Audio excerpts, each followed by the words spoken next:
time before you go. Someday you'll know. Someday you'll. Just put the powder in the glass, pour an alcoholic beverage of your choice. I prefer whiskey. I also like to add a little bit of hot dog water to mine. It's just personal. Just find a nice sedentary position, relax, and stay there.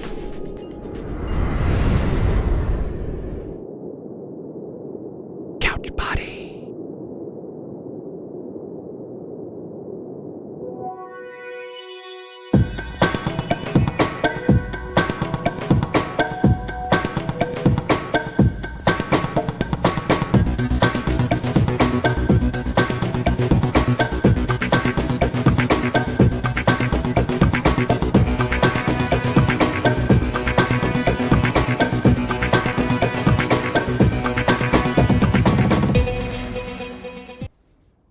Hey everybody, welcome to Lunch Therapy. I'm your host, Joel Marshall. Today is Interview Friday, so we can talk to somebody super interesting. Today is no exception. We have Marc Martinez here. He's a filmmaker. He has just come out with a movie that came out just before the show. It came out. It's called Memory in My Heart. It's a fantastic movie. We'll show you how to check it out. It's on all the platforms, all the streaming platforms. It's a totally independent film made by the Rob Squad. This is what's happening, so check that out. We also have some things happening in the Lunch Therapy universe, as it were. Happy Friday from the soggy Pacific Northwest, says Todd Lee. Welcome. Stay in from the rain. Let's check this out. This is what's happening this coming up is I've got a show at the Yard Theater. It's called The Origins of Comedy. It's going to be with Gayla Johnson. And it's Eric Davis, also known as the Red Bastard, and me performing breakthrough stand-up comedy. I'm looking for the flyer right now. I had it. I don't know what happened to it. Anyway, Boney, could you get the flyer going? That would be great. So check that out. That's going to be at the Yard Theater. Go to joelmarshall.com. It's up there. And then also, we have a staged reading coming up. I'll show you those flyers. I think I got them. Boney's doing something. I don't know what he's doing. Let's get into this show. This show is called Lunch Therapy. It is a show that originated during COVID and has been moving along ever since. We're in our 5th year.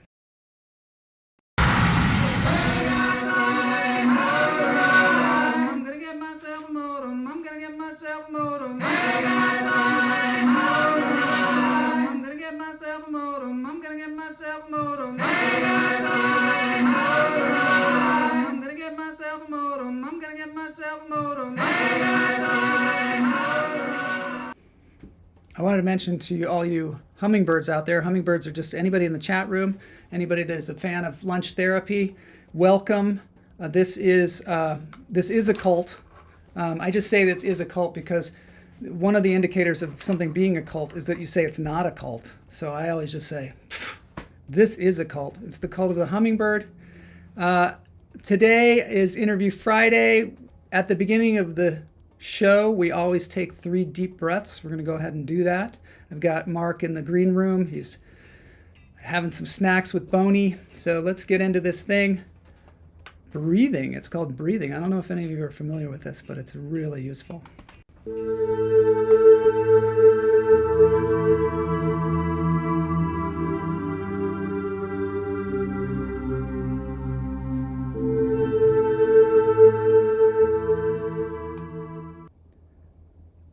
There's Mark. Mark, hey. You're going to be doing the breathing with us today, I think. Okay. Sorry to surprise you by bringing you on prematurely. But I think, there must have been something in the universe that said Mark needs to breathe with us today. So what we're going to do is we're going to take in breaths while listening to this sound bowl here, Healing Vibrations. This is an outfit out of Pacific Northwest. And we're going to go in through the nose, out through the toes.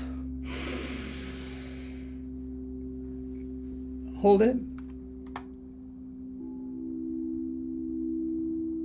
Let it go.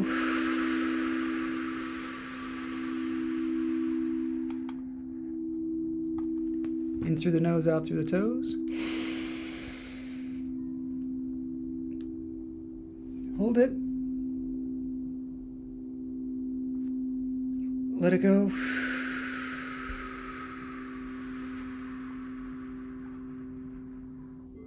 One more time, in through the nose, out through the toes. Hold it. And let it go. Yeah, Todd Lee, 5 years. Yep, we're heading on 5 years. That'll actually be in March that we hit 5 years, but we're in our 5th year. Todd Lee has been with us throughout this entire thing. I don't know whether he saw the first episode, but I don't know if anybody saw the first episode. We're now on episode 602. All right, so Mark, we're going to bring you back in. I'm going to announce you, and we're going to bring you on for the interview. I like the way you've been, like, just silently breathing over there. It's very mysterious. Can't wait to get to this interview. But first, some animals with pumpkins. We've entered into November here, and that doesn't mean that we have to abandon the pumpkins. For those of you that enjoy your therapy served with pumpkin, this is from the Oregon Zoo. That is a lemur, ring-tailed lemur. This is a red panda. And that is an elephant. Just goes to show you all animals love pumpkins. I don't know why, but humans, we just abuse pumpkins and leave them out on our doorstep. I don't know. Sometimes we make pumpkin pie with them. Oh, look at that. There's no better way to start an interview than a polar bear with a pumpkin. All right, now I want to thank all of our Patreons. We have a robust Patreon community. If you go to patreon.com/Joel Marshall, we've got Mike Knox, Todd Lee, who's here in the chat room, Kamala Lopez, Liz Lopez, sending out the healing vibrations to Liz, Robert Lopez, Jay Patterson, Pam Palmieri, Neil Phillips, Seth Word, Jason Edelman, just signed up recently, and Mary Marks. Thank you all for your support. I have you like the crow. You, like the raven, are more intelligent than the rest of them. And you know you're good independent media. And we're going to talk to a person today who makes independent films. And I'm telling you, that is a noble profession and also something that's really hard to do. So let's bring in Marc Martinez here and congratulate him on something monumental.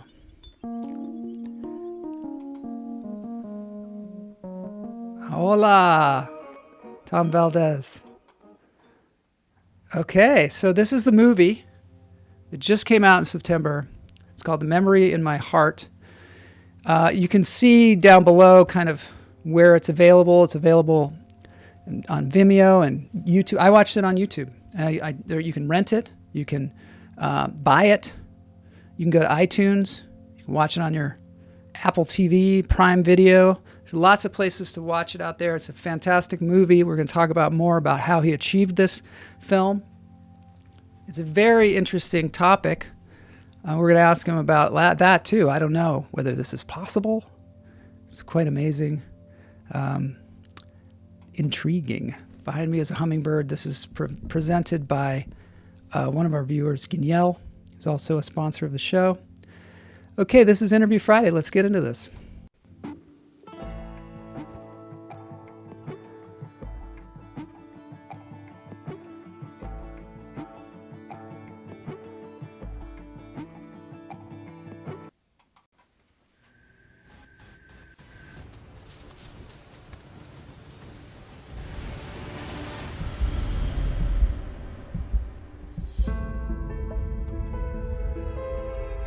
Listen, I have someone. This little girl needs your help. Why don't you tell me what's going on? Ella hasn't been herself lately. She had a heart transplant in March. So the episodes began shortly after this? Immediately after. Do you think you can help her? I just want her better. Of course you do. Can you tell me what's happening in your nightmare?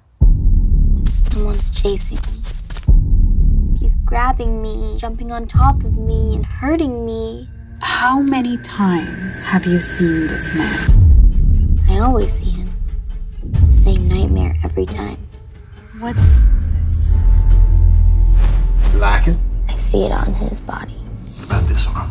It's the insignia for the Aryan Guard of the Republic. Right-wing extremists, neo-Nazis, you name it. Do you know me? Mugshot was taken in 2018. The drawings were spot on. Do you believe this is a memory? I think my heart was hers. My parents won't believe me. She's scared. Oh my God. What are you gonna do next? I'm just trying to do my job. Either this girl of yours has the magic all-seeing eye, or she's run into this guy before. So what are you doing here? That place ain't no place for someone like you. But you need to stay out of this. If we can help bring justice, we will. What happens at the end? I think he kills me.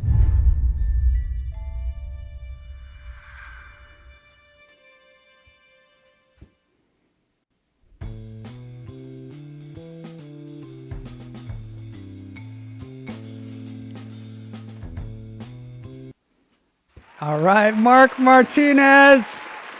So great to see you. Thanks for being on Lunch Therapy. Thank you for having me. So great. What a monumental achievement. First of all, I want to say congratulations on your sophomore feature film here. This is the second feature film that you've made, that you've helmed. It's a major achievement to put out a film like this, of this quality. So congratulations from me and from everybody out there, all the hummingbirds, because you have really achieved something fantastic. Can you tell me a little bit about how you came up with this idea for this movie? Is this something that happens? Yeah, so I had read an article a while back about the heart retaining memories.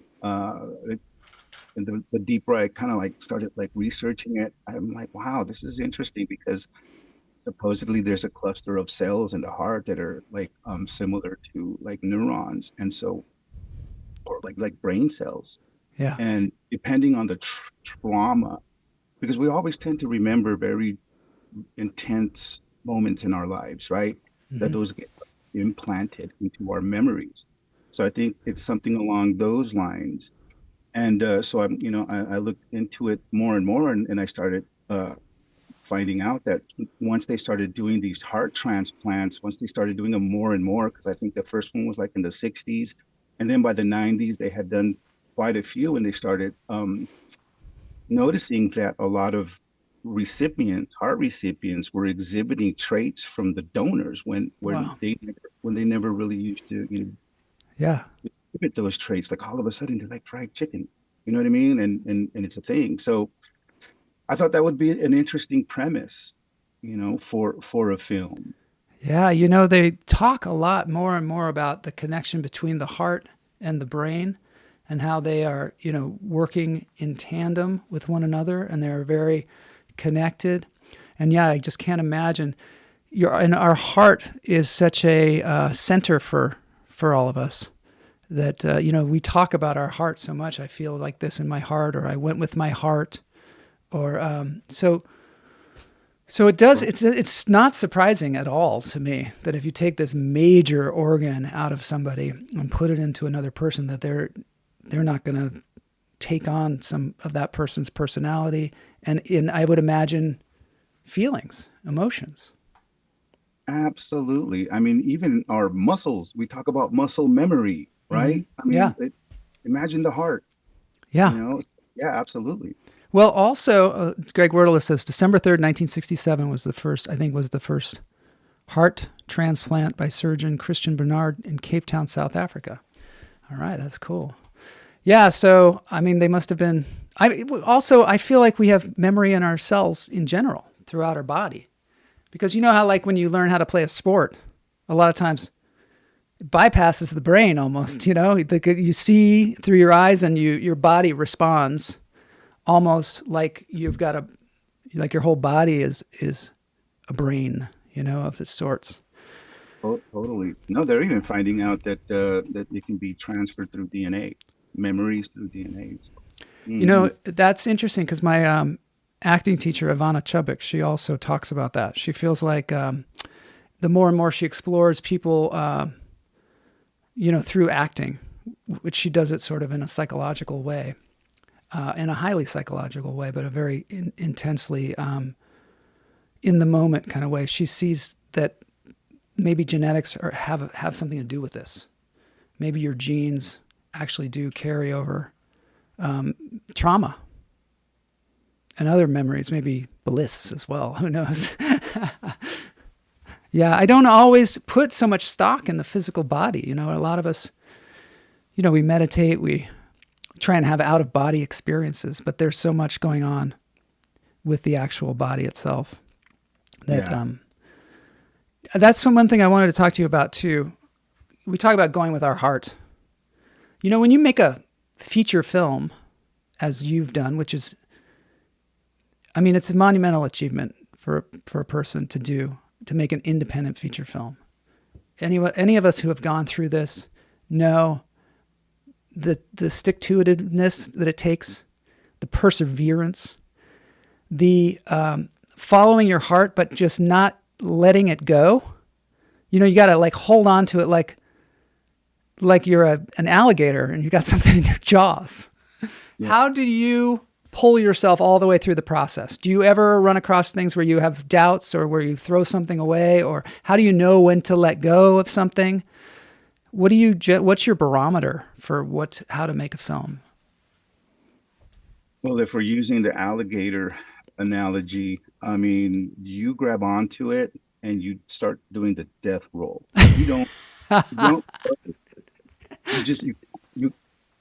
as cliche as it sounds, it rings true when said. You just cannot give up. And filmmaking, like at an independent level, is inherently just the fact that you say it's a monumental achievement, like it's a thing, because there are so many variables, right? So many obstacles, so many things that have to, they don't fall into, if they fall into place is one thing, but you have to move them into place. Yeah. First of all. Yeah. And once you start moving these things into place, things start falling into place. And I think with the experience of The Memory in My Heart, because my first film, 50K, we bludgeoned our way through that production. Anything and everything that could have gone wrong went wrong. But with The Memory in My Heart, that attracted just this insane amount of love from everybody that got involved in that project, which facilitated the process, right? It facilitated the process. And then so the challenges we're now dealing with, okay, you have a very ambitious film for the amount of money that you have to shoot it with. Because in this budget range, you're looking at contained films that happen in one location with very minimal actors, and that's how you get bang for the buck in the types of productions. But in The Memory of My Heart, we had over 9 locations. I know. Over 20 actors, not including background actors. Yeah. And so it was a very ambitious project, but I think the fact that we had such a support from cast and crew that really felt this movie needed to be made.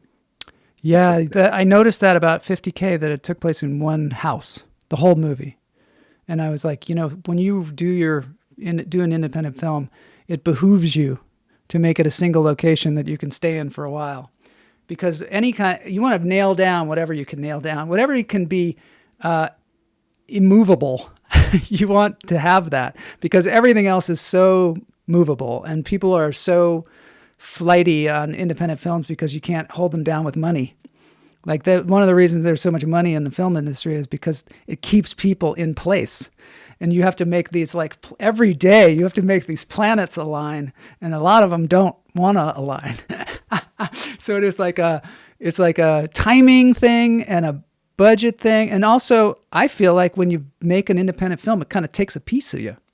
You know what I mean? Like it takes so much that you can only make so many in your life, I think. And so you got to find something that's really important. Do you think it's because this movie had such heart? I mean, I literally had heart, but also it was a heartfelt film about very things that people can really relate to. Do you think that's what made it easier to make, considering all the obstacles? Absolutely. I believe the fact that it had heart in the title. Yeah. First off, like, because everything else just started revolving around heart on set, during pre-production, during the concept phase, and how this movie actually came about is actually really interesting, because this the way it came about was by chance. The fact that I was able to get this film out, which I want to say was a blessing, because of just how the money came through. Was intended for a completely different film, but that fell through, so that money was allocated to this film, and that's what we have. But yeah, absolutely, I think all the heart metaphors are there. People really did have they showed a lot of heart in the process of making this film. Is it easier for an independent film to get distribution or get eyeballs if it's a violent film or a slasher movie, or, because like the 50K movie that you made, that was a pretty brutal film. Is it easier to get those sold, or does it matter? Well, I would say that it's easier to get them financed. Mm-hmm. I see. Because there's a market for like everything. I mean, if you look at Terrifier 3 that just came out, that did way better at the box office than Joker 2 did. That is a massively violent film, right? Yeah. But it has its audience. So I think it definitely helps to attract money, because genre is an easier sell than dramas, especially. Yeah. Something called The Memory in My Heart. Yeah, I want to play a scene from it that you put on. I think you put it on Facebook. Can we play that scene on here?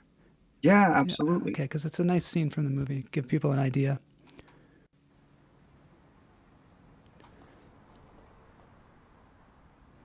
Hello, Mrs. Holland. Hi. Should we go to my office? Oh, no, this is fine. Thank you. Thank you so much for seeing me. I know our last conversation wasn't... I'm glad you called. It's good to see you. I know how I can be. I know how I come off to other people. I just want to say that I'm really sorry. You have nothing to be sorry for. Yes, I do. I was unkind to you from the start. I'm not as callous as I might seem, as I've given you every right to believe. My childhood was very strict, very black and white. I guess that's a nice way of putting it. People back there, they were set in their ways.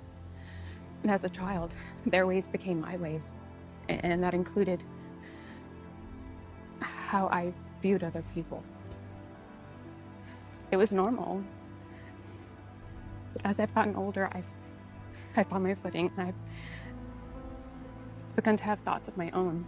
But I guess that some of that is still in there without me realizing it. I just want you to know how very sorry I am. Apology accepted. Thank you. Thank you. There's something else. I need you to come with me. I need you to meet someone. Who? Anna's mother. She's here? Yeah, she's headed to my house. We set up the meeting a few days ago. Miller wanted you to be there.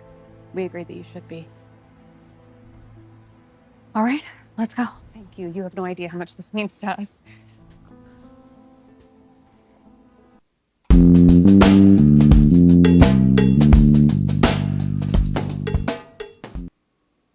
Wow.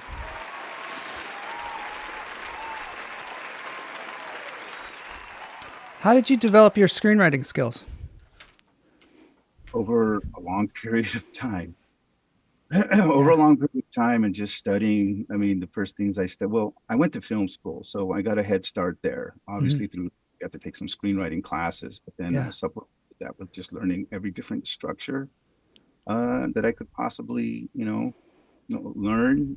And then reading books for sure, all of the classics, and then putting it into practice, and in short form. But starting out with short form storytelling, and then eventually growing from there. And I'm still learning. It's a constant process. Oh yeah. Were you raised with anyone who was in the film industry or did plays, or what were your parents like?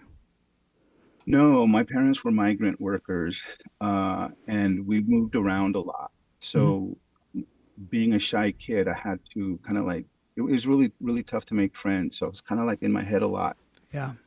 And the only friends I kind of had were my toys, right? And so you have these toys, and I would just like create these stories that would continue. The next time I played, it would continue from when the last time I played with them. So developing like stories,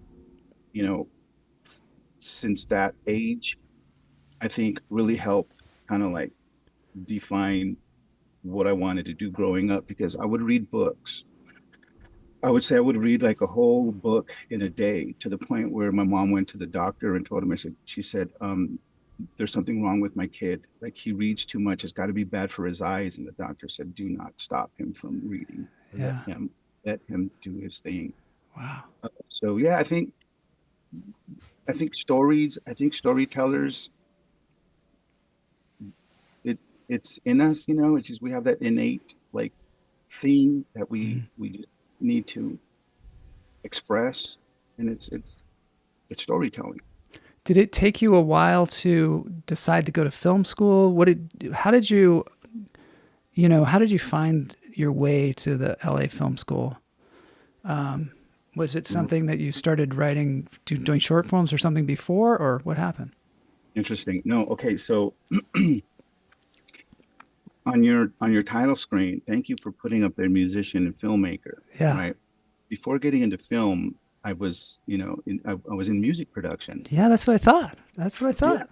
I was in music production. So I shared a studio with members from the Black Eyed Peas, but the band, right? Band member. Really? Right? We had a studio on Sunset and Vine, and it was facing the Los Angeles Film School, and it was in their second year. So they had the now enrolling thing there. And, it was something that I was always wanted like to get into. So waking up every morning, because I lived there, like we lived in that studio in that. Yeah. Yeah. Right. And so I wake up and just see that sign calling to me, now enrolling. And back then I had a day job, which was IT, right? I was in IT. And so I gave that up. I said, you know what? I'm going to do it. And I enrolled, and music kind of took a back seat. Right. And I've been focusing on filmmaking ever since. That's incredible. It's also interesting how, the day jobs that we take as filmmakers or actors or performers sometimes help us in our artistic endeavors. Did you find, being in IT that helped you with, all the software and all the things that we use as filmmakers? Absolutely. So in IT, I got to manage like the IT department. And at that time, this was in 99. Okay, this was in 1999. And at that time, there was a camera that had come out. This is way before like people started shooting digitally, right? Yeah. Which is the norm now. People still shot on film. I actually when I went to film school, we learned to thread 35 millimeter film. Oh yeah. It was all film, right?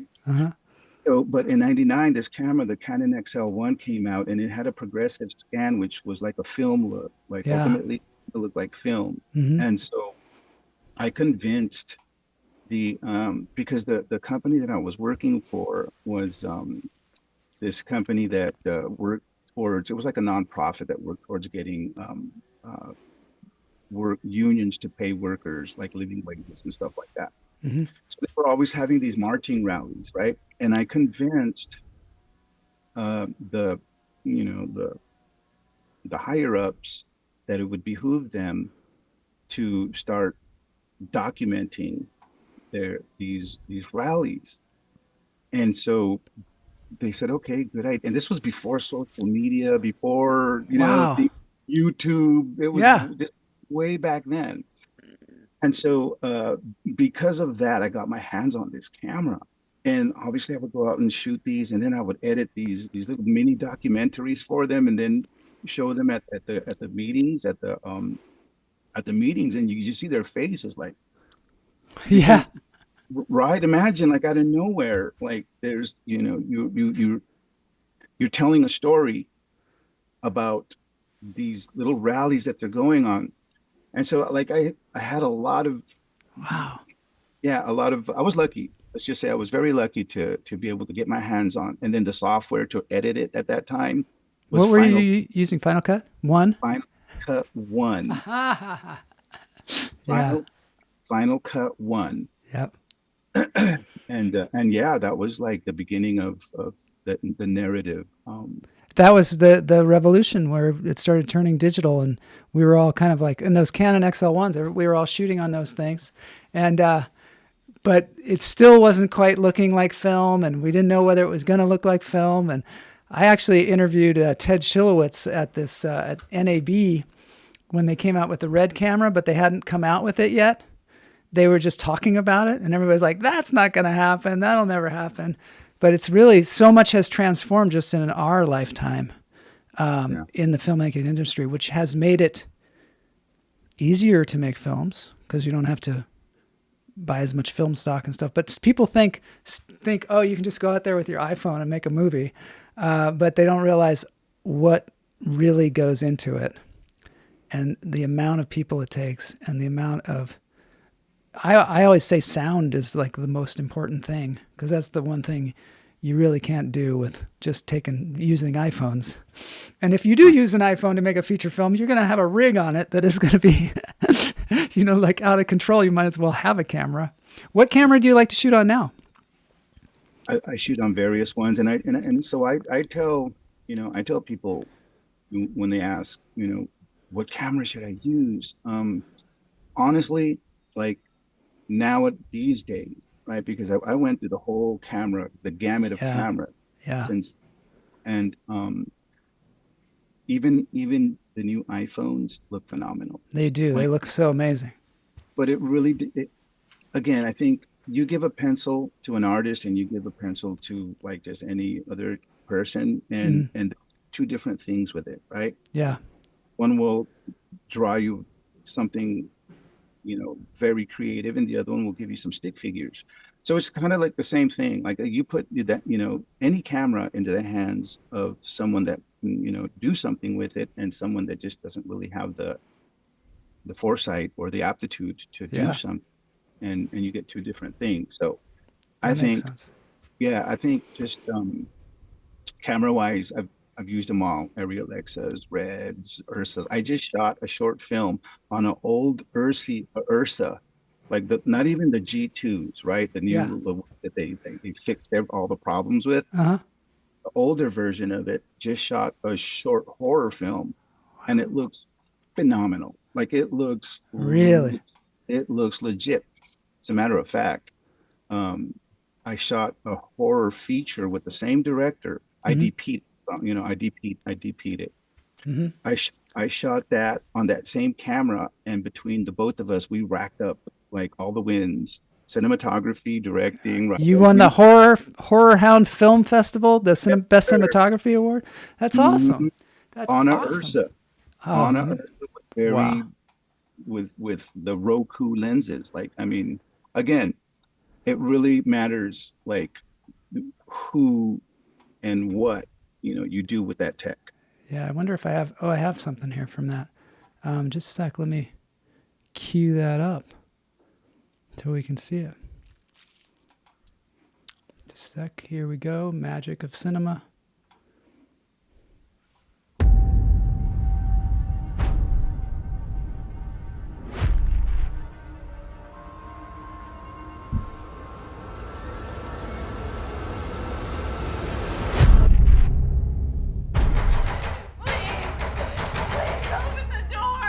She saved my life. What's going on?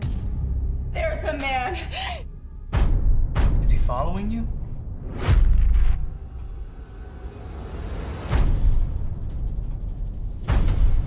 Man who's after me locked me in his barn for 3 weeks.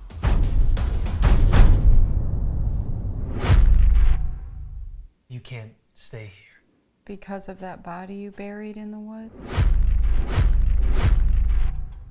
There's something you guys should know about the woods around here. Dead things tend to not stay dead.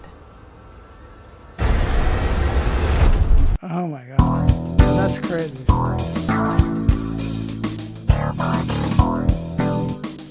Wow. That looks great. Yeah, That's amazing. Shot on a lower end camera that's accessible to anybody. So you have a lot of skills in filmmaking. You can pretty much pick up any job if someone falls out. Is that something that the LA Film School taught you to do every aspect of film or know about every aspect of film?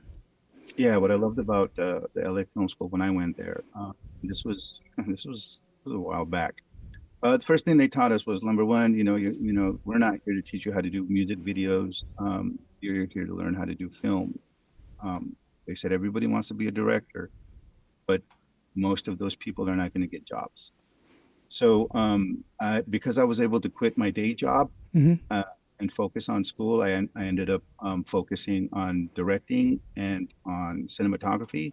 And then I had 2 minor focuses in editing and sound. So that covered like a skill set that's kept me working ever since then, right? But in retrospect, honestly, I probably would have replaced the cinematography with the producing track. Really? Because now I find myself having to produce films because just the landscape of film these days, you're not going to get your film made. You have to make it made. You have to produce it. Let's dive into that a little bit because that is one of the major impediments to people making films is they're like, I don't have the money. How am I going to get the money? You have partnered with Sherry Robb, who happens to be my manager as well. She's a wonderful person. Can you tell us a little bit about that relationship and about the production company that you have?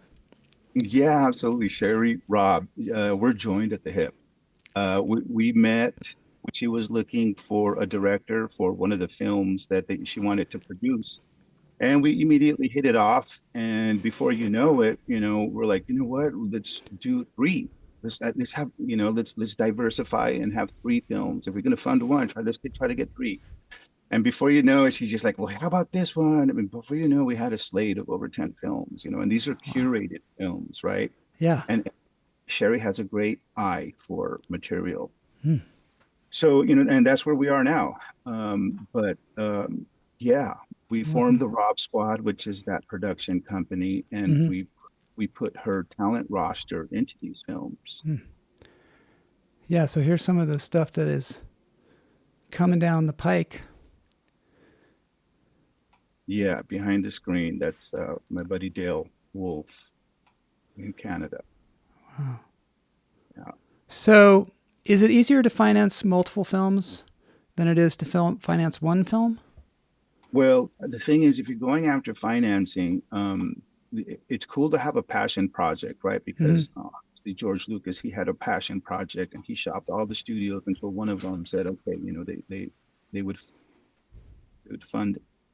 But I think it's easier to have a slate of films because I know, other production companies and other buddies in the business that go out and they pitch studios, and the studios are really quick to say, well, what else do you have?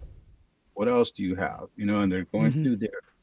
through their a list of projects that they want to do. So it's always good to have various, as a producer, obviously, Yeah. right? As a writer, maybe it's different. And it's, as a writer director, usually you have a passion project. Yeah. But yeah, I think, what do you want to do? Like, what is the trajectory for you? Do you want to always be a producer? Do you want to direct studio films? Do you want to direct streaming series? There's so many different ways to go now, right. As a filmmaker, and you've got so many different skills. Right. How do you focus, and what do you see yourself doing? Right. First and foremost, directing, and then DPing, only because I love painting with light, let's say.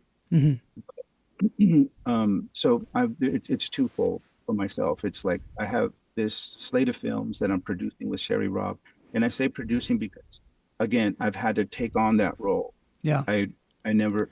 And here's one thing that I will tell anyone that's up and coming, looking to get into filmmaking. I think one of the first things that has to go is that notion that you are a director and only a director. Like, you have to get ready in this day and age. You have to get ready to wear many different hats and learn different parts of filmmaking process, especially producing. I'm having to learn right now. I'm having to learn the financing part of it, which is very, very complex because the landscape of film just continues to evolve. Oh my gosh, yeah. Especially here in California, right? I think it's a ghost town. Los Yeah. Angeles is a ghost town. Now you have to pivot and think, okay, well, now we have to shoot in Canada or Mexico, which is a hotbed now. And then you have these other states that have these incentives where a lot of these productions are going to. Yeah, you see in the Hollywood Reporter, they've got the Gavin Newsom's plan now to finally give incentives to filmmaking in Los Angeles and in California. They're trying. It's like a Band-Aid, but here's the thing: it caps off at 750 million. So there's still a lot of. And then who's going to go after that funds right away? There are these bigger production companies that will immediately go after that money, and it's a money grab at that point. And again, the people that suffer are the independent filmmakers that really have stories to tell. Yeah. The one thing about producing your own films too is that you can tell the story that you want to tell. Do you ever get into a situation where there's someone else telling you to tell your story differently? Like you've shot a film and you're editing it and they want to tell it a different way. Does that ever happen as a director? Well, not yet. I know that it does. Yeah. Because I'm at such an independent level where I'm producing, my own films. Yeah. I haven't really run into that, but yes, actually, so I got hired to direct a short film that was financed by the Catholic Church. So there were like a lot of cooks in the kitchen, let's just say, which had their hands in the casting of the film, which I had different ideas about the casting, and ultimately it kind of, for me as the director, it affected the story. Now, a lot of people won't see these things, but I see them, and other people that know, they see them, and that's the thing that absolutely, if these executives throw themselves into the mix, it can affect the dynamic of what that film could ultimately be if it was left in the hands of somebody that has a clear vision for it. But there are absolutely instances where executives have given a note that changed the films for the better. And also, sometimes they do know better about what's going to happen with the demographics that are out there and how people are going to receive films, or they do testing and see, you know, how it works with an audience that you might not see. You know, like I'm a stand-up comedian. You go out and you talk to, you do your stand-up comedy, you get immediate feedback. But in the film industry, you don't, a lot of it's just about your opinion until you get it in front of an audience. And sometimes it's too late. But like with, you know, if you have like money to do testing out there, you can, and then go back into the editing room. Sometimes that can be a big benefit. But like you say, too many cooks can ruin everything. So that is one of the things, one of the benefits of making your own films. You know, whether you go on to become somebody that's just hired by studios or hired by production companies, at least you have that experience of making your own films and saying exactly what you want to say. And that is a big benefit of independent film.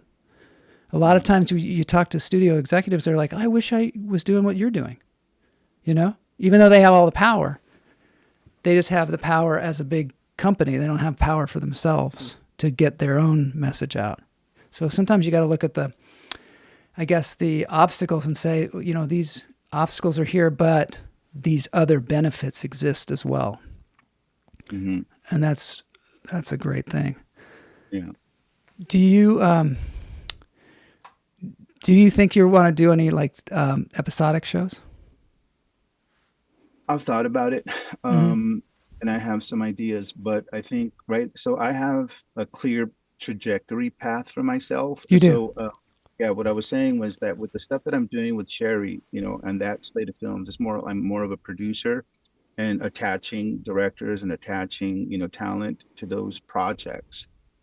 But the projects that are Marc Martinez films that were written, you know, by myself, that's a completely different kind of a thing. And if I can, you know, if I can channel it through what I'm doing with Sherry, that would be great. But I'm not imposing like my will, you know what I mean? Mm-hmm. Like I want to do what I'm doing with Sherry as its own thing. And then my career as a filmmaker, as a director, you know, I don't want to have to, I don't know. Yeah. Again, just impose my will. So I will treat that, you know, as my own thing and try and get those films made, but in a way that I know, okay, I have now, this is my next goal. It's like, I'm not going to shoot that sci-fi epic just yet, but I'm going to prove my worth, right? By shooting that right there, Black Tears. There it right is. There.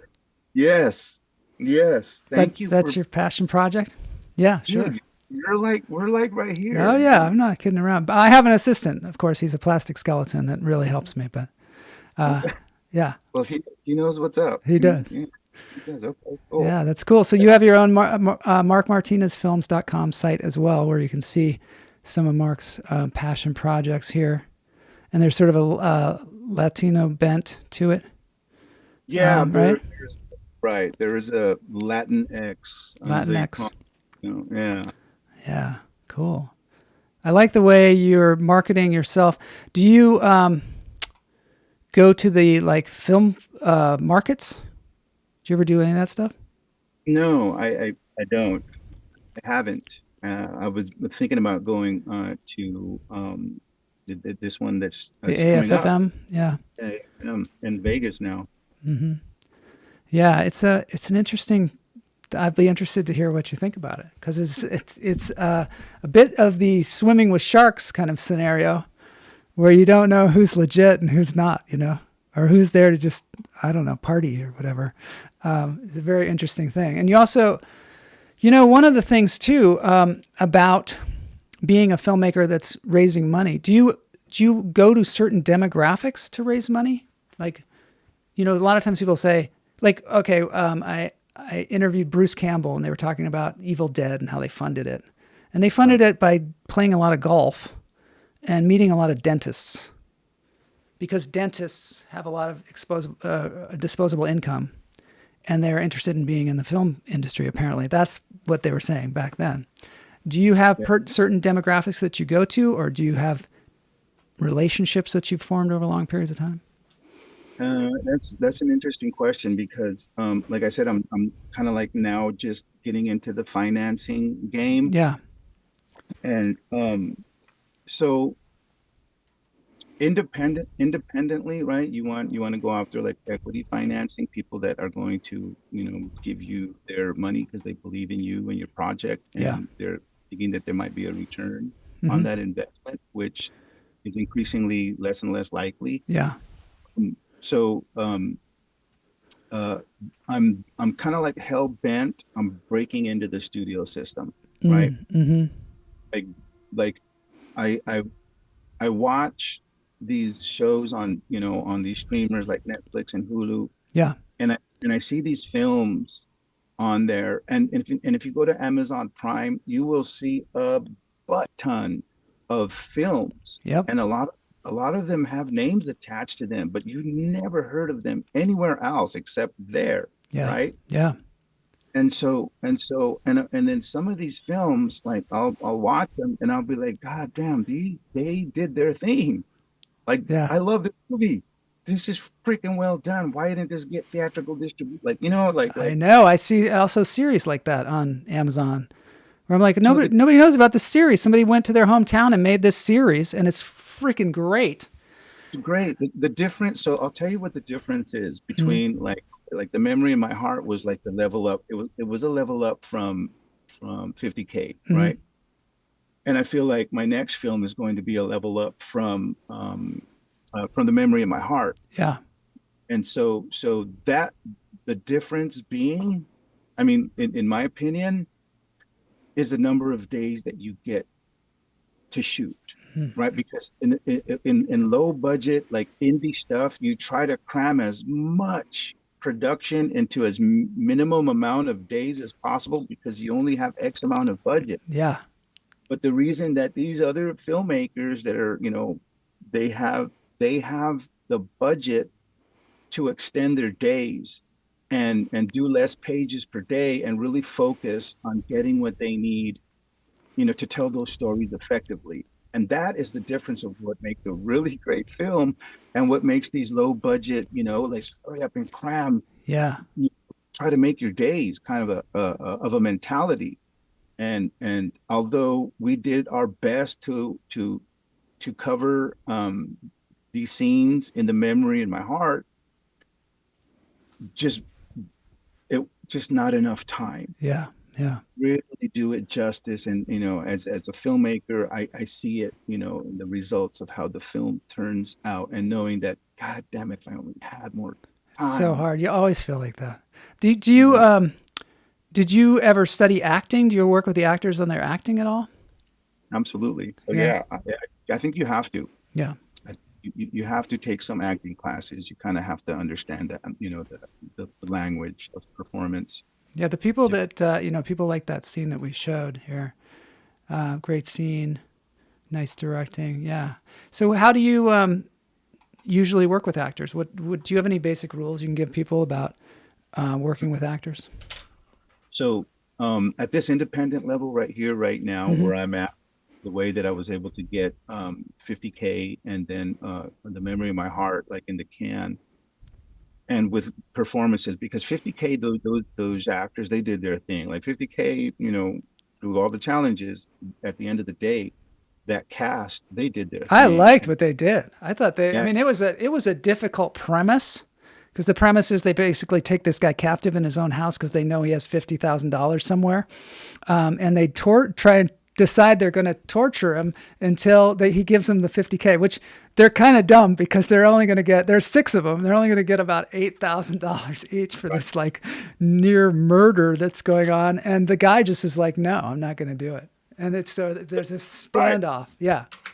Yeah, but the trick was, and both that film and In the Memory of My Heart, was to try and spend as much time before production with the That's what I actor wondered. Yeah. to go through like a general sense of what these characters are, what their motivations are, and what we want to get from them, right? Yeah. Especially if they have an arc. Yep. So yeah, and kind of like have them take notes and just hit these beats, right? These general beats, and let them do their thing.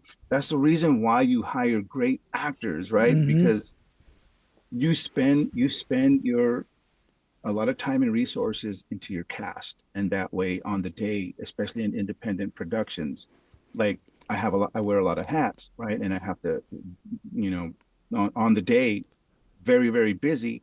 I'm not going to be able to spend as much time with the actors, kind of like, you know, going through, you know, the beats and figuring out what the scene is on the day.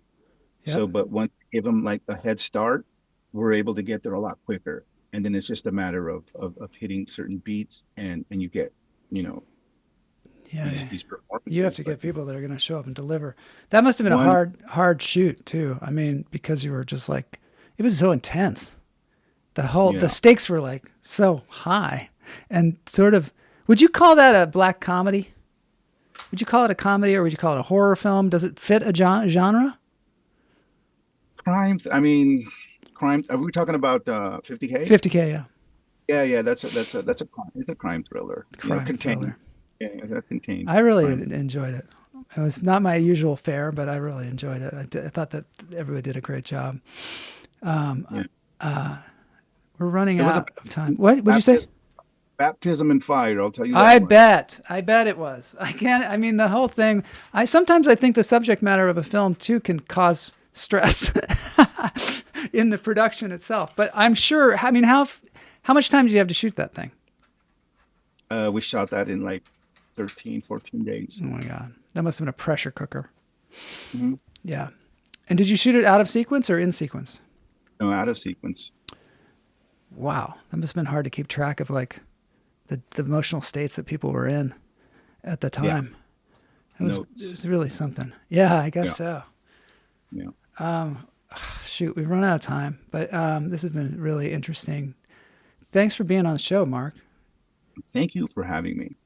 You know, on my old podcast was a Fat Free Film, which was about filmmaking. At the end of the podcast, we always said, do you have something that called a film bite, which is just a little piece of advice you give to somebody that is like, I wish I would have known this when I made my first feature film.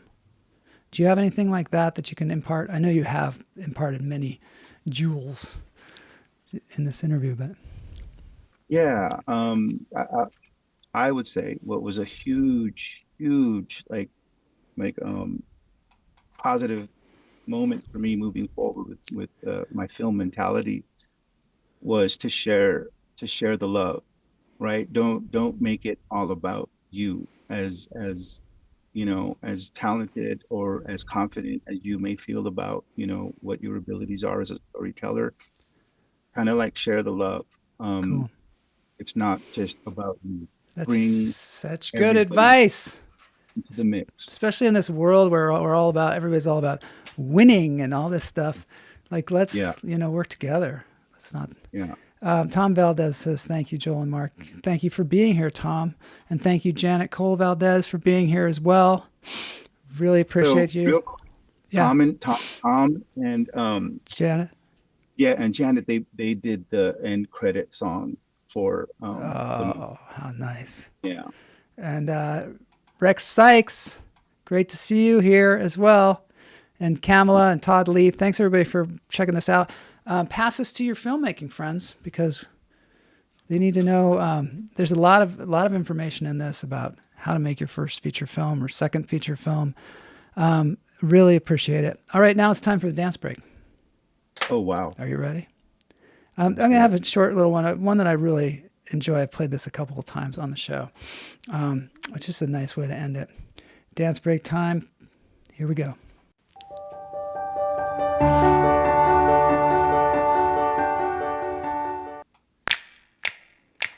We're gonna ride till we fall. They say we got no future at all. They wanna keep us out, can't hold us down anymore. Gonna ride till we fall. When we hit the bottom, nothing's gonna stop us. Climb to the top with you. We could be the greatest ones who ever made it. Yeah, I could be talking you. They're trying to hate, but we won't change anything at all. Oh, we're gonna rise till we fall. They think we just dropouts, living at our mom's house. Parents must be so proud, they know it all. They don't speak our language. They say we're too savage. Yeah, no, no, we don't give up anymore. We're gonna ride, ride, ride, ride, ride till we fall. We're gonna ride, ride, ride, ride, ride till we fall. LA Dodgers, congratulations.